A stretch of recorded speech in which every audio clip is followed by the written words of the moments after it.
ബാക്കിയെല്ലാം നിങ്ങളാണ് വിലയിരുത്തേണ്ടത്. ഇതിൽ മറ്റൊരുപാട് താരങ്ങളുണ്ട്. നമുക്ക് എല്ലാവർക്കും അറിയാവുന്ന അന്യഭാഷയിലൊക്കെയാണ് ഏറ്റവും കൂടുതൽ അവിടെ നായികയായി തുടങ്ങി ഇന്ന് ശക്തമായ കഥാപാത്രങ്ങൾ ചെയ്യുന്ന നമ്മുടെ പ്രിയപ്പെട്ട രാധിക ശരത്കുമാർ. ഇപ്പൊ ഇലക്ഷനും രാധിക ചേച്ചി കാൻഡിഡേറ്റ് ആയതുകൊണ്ടൊക്കെയാണ് ഇങ്ങോട്ട് പ്രൊമോഷൻ ഒന്നും വരാതിരുന്നത്. ഞാനും രാധിക ചേച്ചിയും ഇതിനു മുമ്പ് രാമലീല എന്ന് പറഞ്ഞ സിനിമയിലാണ് അമ്മയും മകനുമായിട്ട് അഭിനയിച്ചത്. അതിനുശേഷം ഇതിൽ വളരെ ശക്തമായിട്ടുള്ള SI മറിയാമ്മ എന്ന വേഷം ചെയ്യുന്നത് രാധിക ചേച്ചിയാണ്.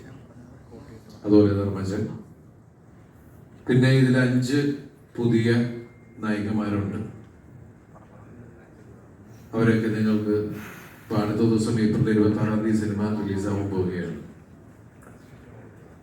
ആ സിനിമയിലൂടെ നിങ്ങൾക്ക് പരിചയപ്പെടാം.